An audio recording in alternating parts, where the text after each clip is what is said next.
नमस्कार, स्वागत है आपका। आप देख रहे हैं खबरों का डबल डोज 1 और 11। आपके साथ हूं मैं नेहा बाथम। नमस्कार, आपके साथ मैं हूं मीनाक्षी कंडवाल। अगले 1 घंटे में तमाम खबरें आपको दिखाएंगे जो आपके लिए जाननी जरूरी है।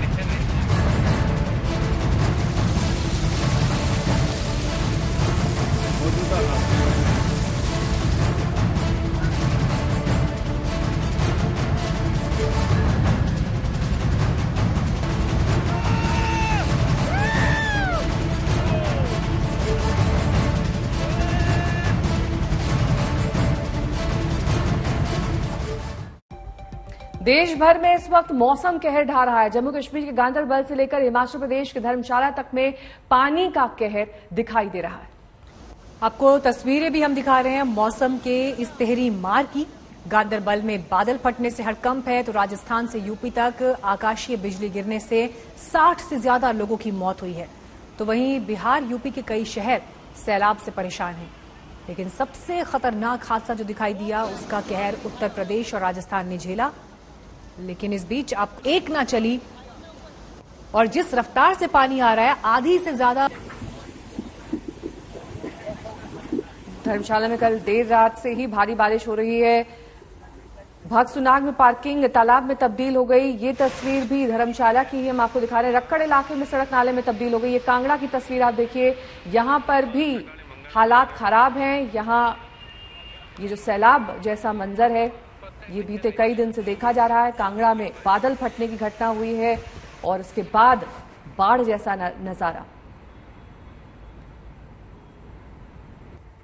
अगली तस्वीर ये जो आप देख रहे हैं, ये जम्मू कश्मीर के गांदरबल की है, जहां पर बादल फटने से तबाही मची, कई घरों को नुकसान पहुंचा है। चारों तरफ बादल फटने के बाद मलबा फैल गया है। बेहद डराने वाली तस्वीरें। नदियां उफान पर हैं, बारिश का कहर भी अब भी जारी है और इस बीच बादल फटा तो वहां हड़कंप मच गया। कई गांव उसकी चपेट में आ गए।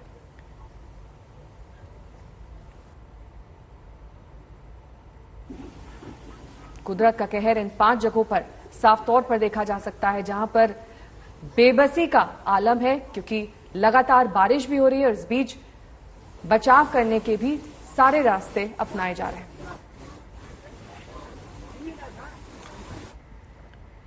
राजस्थान के लिए भी कल का दिन आफत भरा साबित हुआ। आकाशीय बिजली गिरने से 20 लोगों की जान चली गई। सबसे बड़ा हादसा आमेर किले के पास हुआ।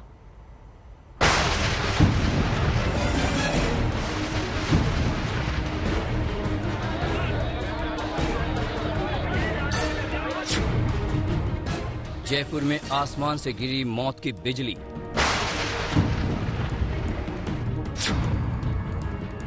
आमेर के वॉच टावर पर बिजली गिरने से बड़ा हादसा।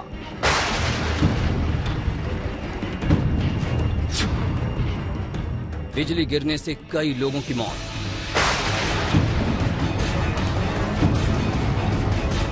कुछ इसी तरह आसमान से जयपुर के मशहूर आमेर किले पर मौत की बिजली गिरी थी। मॉनसून की एंट्री से मौसम सुहाना होने के बाद कोविड पाबंदी की वजह से लंबे टाइम से घरों में कैद रहे लोग आमेर के किले पर तफरी को निकले थे। लेकिन कईयों के लिए मौज मस्ती का यह सफर जानलेवा साबित हुआ। बताया जाता है कि आमेर के ऐतिहासिक वॉच टावर पर बड़ी संख्या में लोग जब तस्वीरें खिंचवा रहे थे, तभी आसमान से कड़कड़ाती हुई बिजली गिरी। बिजली गिरी तो अफरा तफरी मची और लोग कूद कर भागने लगे, तो भगदड़ में कई लोग पहाड़ी से नीचे गिर गए। मामले की खबर लगते ही प्रशासन में हड़कंप मच गया। आनन फानन में पुलिस प्रशासन और एनडीआरएफ की टीम ने मोर्चा संभाला और रेस्क्यू ऑपरेशन शुरू हुआ। घायलों को पहाड़ी से उतारकर जयपुर के सवाई मानसिंह अस्पताल में पहुंचाया गया। चूंकि रात घिर गई थी, पहाड़ियों पर चढ़ाई मुश्किल थी और पहाड़ियां काफी घनी हैं, इसलिए रेस्क्यू ऑपरेशन चुनौतीपूर्ण था। ऐसे में आमेर में आकाशीय बिजली गिरने से वास्तव में कितना नुकसान हुआ, इसका सही आकलन आज ही हो जाएगा, जब उजाले में पूरे इलाके को खंगाला जाएगा। रविवार को जयपुर में मॉनसून का आगाज अपने साथ इतना भयानक मंजर लेकर आएगा, ये किसी को पता नहीं था। ये है जयपुर का आमेर का किला और इसके सामने के वॉच टावर पर कल रात इतना भयानक मंजर था कि लोगों के दिल दहल उठे। रात को करीबन 40 मिनट के समय में 2 बार आकाशीय बिजली गिरी। एक बार सामने वाले वॉच टावर पर और एक बार इस वाले वॉच टावर पर, जिसने राजस्थान के जयपुर के आमेर के सामने 11 लोगों की जान ले ली। राजस्थान में आकाशीय बिजली ने कल मानो तांडव ही मचा दिया। कोटा जिले में भी बिजली गिरने से 4 बच्चों की मौत की खबर आई है। धौलपुर से उमेश मिश्रा के साथ शरद कुमार, जयपुर आज तक। लखनऊ की आतंकी साजिश मामले में बड़ा खुलासा हुआ है। दरअसल इस मामले में आज कानपुर से 3 संदिग्धों को हिरासत में लिया गया है। वहीं एक युवक संभल से हिरासत में लिया गया। 4 अलग अलग जिलों में एटीएस और लोकल पुलिस ने छापेमारी की है। इन आतंकियों से पूछताछ के बाद ये छापेमारी हुई है। कानपुर से 3 और संभल से एक अन्य संदिग्ध को हिरासत में लिया गया है। आपको बता दें, कल इन 2 आतंकियों की गिरफ्तारी से पूरे उत्तर प्रदेश समेत देश में हड़कंप की एक स्थिति थी, क्योंकि 15 अगस्त को आतंकी वारदात को अंजाम देना इनका मकसद था।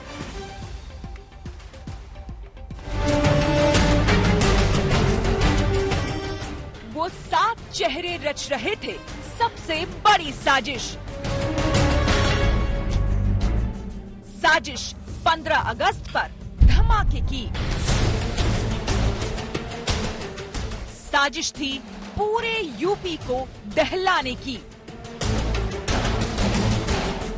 साजिश थी स्लीपर सेल के हमले की। साजिश थी ट्रेन को टारगेट करने की। बेहद खौफनाक प्लान था आतंकियों का। लखनऊ के एक कोने में इसी इमारत में बैठकर पूरी साजिश का सूत्र रचा गया। निर्देश पाकिस्तान अफगानिस्तान बॉर्डर से मिल रहा था, यानी यूपी को गहरा जख्म देकर हिंदुस्तान में हड़कंप मचाने की तैयारी थी। लखनऊ में चिन्हित कर एवं उन्हें नियुक्त कर अल कायदा का मॉड्यूल को खड़ा किया गया है। यह मॉड्यूल अंसार गजवातुल हिंद, जो कि अल कायदा का ही एक अंग है, के अंतर्गत आतंकी घटनाओं को अंजाम देने के लिए तैयार किया गया है। इस मॉड्यूल के जो प्रमुख सदस्य हैं उनका नाम है मिन्हाज, मसीरुद्दीन व शकील। गिरोह में लखनऊ तथा कानपुर के इनके अन्य साथी भी शामिल हैं। इनके द्वारा उत्तर प्रदेश के तथा मुख्यतः लखनऊ में कभी भी आतंकवादी घटनाएं की जा सकती हैं, इसकी सूचना थी। वक्त रहते यूपी एटीएस ने आतंक के इस ताने बाने को तबाह करने की ओर पहला प्रहार किया। कई घंटे ऑपरेशन चला और लखनऊ में 2 दहशतगर्द गिरफ्तार कर लिए गए, जबकि शाहिद नाम के एक आतंकी समेत 5 संदिग्ध फरार बताए जा रहे हैं।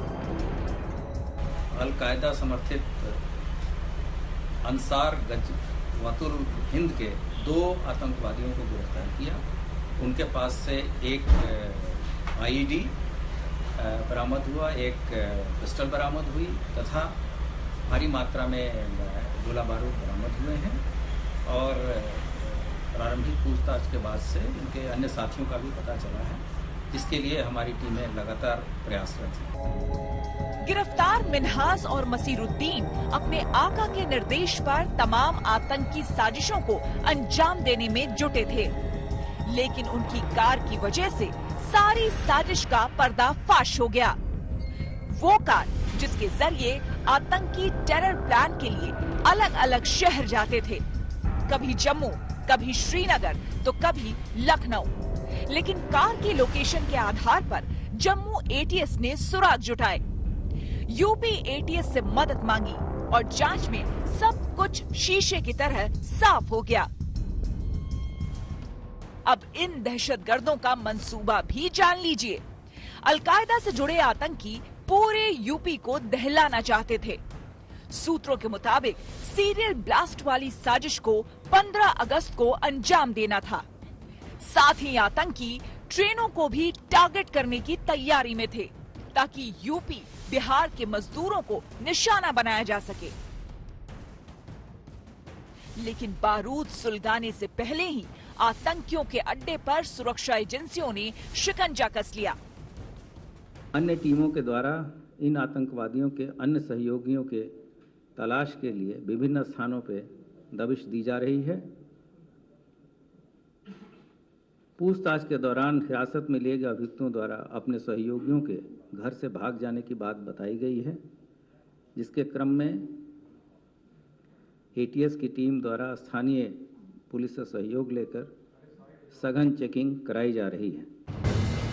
2 आतंकी तो पकड़े गए, लेकिन टेंशन वो संदिग्ध आतंकी हैं जो मिन्हास और मसीरुद्दीन की साजिश में बराबर के भागीदार थे, लेकिन एटीएस के एक्शन से पहले ही वो निकलकर भागने में कामयाब रहे। वहीं मिन्हास नाम के आतंकी ने गिरफ्तारी से ठीक पहले ही अपना मोबाइल फोन तोड़ दिया।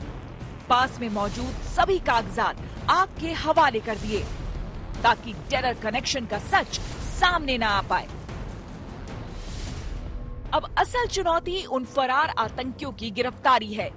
माना जा रहा है कि उनके पास विस्फोटक भी हो सकता है, लिहाजा पूरे यूपी में सुरक्षा व्यवस्था सख्त कर दी गई है। एटीएस की कोशिश है कि लखनऊ से गिरफ्तार दोनों आतंकियों को कस्टडी में लेकर पूछताछ की जाए। दिल्ली पुलिस स्पेशल सेल भी जल्द लखनऊ पहुंचेगी, जहां दहशतगर्दों से इसी पूरी आतंकी साजिश का कच्चा चिट्ठा सामने लाया जा सके। दिल्ली से अरविंद ओझा और लखनऊ से आशीष श्रीवास्तव के साथ समर्थ श्रीवास्तव, आज तक ब्यूरो। तो एटीएस लगातार एक्शन में है, जगह जगह छापेमारी की जा रही है। इस पूरे मामले पर यूपी के अपर chief secretary home Awanish Awasthi से बात की आज तक संवाददाता समर्थ श्रीवास्तव ने। प्रदेश में कल एटीएस ने एक बड़ा आतंकी हमला रोका है और 2 लोगों को अरेस्ट किया है। इस पर बातचीत करने के लिए हमारे साथ मौजूद हैं एसीएस होम अवनीश अवस्थी साहब। अवनीश जी, बहुत स्वागत है आपका आज तक पर। जो चीजें हुई हैं बताइए, किस तरह से आप लोगों ने टेरर प्लॉट बस्ट किया है और ओवरऑल क्या सफलता मिली? देखिए, कल हमारे पुलिस ऑफिसर्स ने पूरा डिटेल में ब्रीफ किया है। ये जो मॉड्यूल था, ये कभी भी किसी भी समय बहुत बड़ी घटना को अंजाम दे सकता था और हालांकि एटीएस चाह रही थी कि और डिटेलिंग कर ले, लेकिन चूंकि कोई बड़ी घटना न हो इसलिए इनको तुरंत कार्रवाई करनी पड़ी और 2 लोगों को गिरफ्तार किया है। आगे भी जो है इनसे जो संपर्क में हैं उन पर कार्रवाई की जाएगी, लेकिन जिस बिंदु पर गिरफ्तार किया है, जो अलकायदा से लिंक्स पर जो गिरफ्तार किया, वो स्पष्ट है, एविडेंस कंफर्म्ड है और एविडेंस कंफर्म करने के बाद ही इन लोगों ने जो है ये कार्रवाई सुनिश्चित की है। आगे आने वाले समय में बाहर से विदेशी ताकतों से, अलकायदा जैसे ग्रुप से मॉड्यूल्स हो, इस तरह की जो है हमारे लिए एक चैलेंज है, लेकिन एटीएस ने इस चैलेंज को स्वीकार किया और कार्रवाई की है। माननीय मुख्यमंत्री जी ने भी आदेश दिए हैं कि एटीएस को और एसटीएफ को और हमारी जो इंटेलिजेंस एजेंसीज हैं उनको बहुत मजबूत किया जाए और गृह विभाग को ये निर्देश दिए हैं। और आपको बताने में मुझे ये खुशी है कि हम लोग एटीएस को मैन पावर के साथ, इक्विपमेंट के साथ, रिसोर्सेज के साथ और मजबूत करेंगे। चूंकि हमारा प्रदेश बड़ा है तो कहीं भी इस तरह का कोई चैलेंज हो तो उसको हम फेस कर सकते हैं। सर, अलकायदा का नाम आता ही बड़ा चैलेंज, जैसा कि आपने एक्सेप्ट किया है। 2 लोगों को अरेस्ट किया है, कुछ लोग अभी भी फरार हैं। एक शाहिद सलीम नाम का कोई व्यक्ति है, शकील नाम का कोई व्यक्ति है जो अभी भी बाहर है, जो पाकिस्तान में विजिट कर चुका है। कैसे रोकेंगे इन सबको? देखिए, रोकने का तो एक ही तरीका है। हमारी जो इंटेलिजेंस एजेंसीज हैं, हमारी जो स्पेशलाइज एटीएस है, इनको हम मजबूत करें तो जहां भी कहीं भी जरा भी कोई इनपुट आता है तो उसको प्रॉपरली डेवलप करें, उसकी जड़ तक जाएं और जो भी उसमें फिर दोषी लोग हैं उनको समय रहते जो है कार्रवाई सुनिश्चित कर ली जाए। लखनऊ की आतंकी साजिश को रचने के पीछे नाम आया है अलकायदा समर्थित अंसार गजवातुल हिंद का।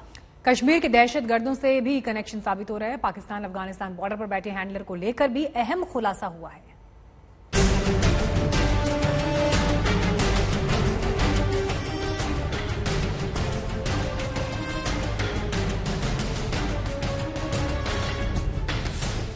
लखनऊ को दहलाने का नापाक इरादा था और इस आतंकी साजिश में भी पाकिस्तान की जमीन से आतंकी आका दे रहे थे निर्देश।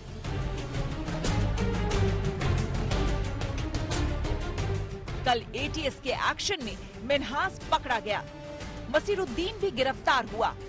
ये वो चेहरे हैं जिन्हें सीरियल धमाकों के लिए तैयार किया गया था।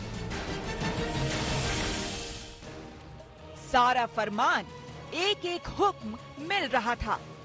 लखनऊ में मिन्हाज और मसीरुद्दीन मौजूद थे और पूरी साजिश के सिलसिले में उन्हें कमांड मिल रहा था पाकिस्तान अफगानिस्तान बॉर्डर से।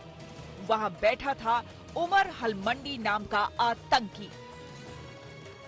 इन लोगों ने उमर हलमंडी के निर्देश पर तथा अपने अन्य साथियों के सहायता से 15 अगस्त के पूर्व उत्तर प्रदेश के विभिन्न शहरों में, विशेषकर लखनऊ के महत्वपूर्ण स्थानों, स्मारकों, भीड़भाड़ वाले इलाकों में विस्फोट करने, मानव बम आदि द्वारा आतंकी घटना कारित करने की तैयारी में थे। वो चेहरा जो यूपी में बारूद सुलगाना चाहता था।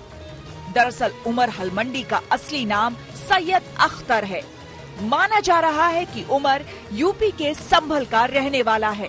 दिल्ली पुलिस स्पेशल सेल को भी उसकी तलाश लंबे समय से रही है। उमर हलमंडी अलकायदा से जुड़ गया और अब वो पाकिस्तान की जमीन पर बैठकर हिंदुस्तान को अशांत करने की साजिश रच रहा है।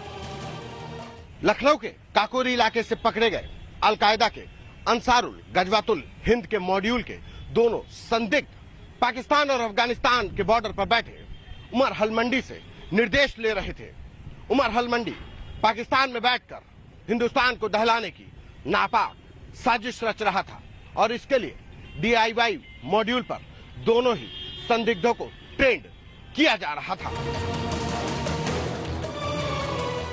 अलकायदा आतंकी उमर हलमंडी अंसार गजवतुल हिंद नाम के आतंकी संगठन की मदद से साजिशें रच रहा था।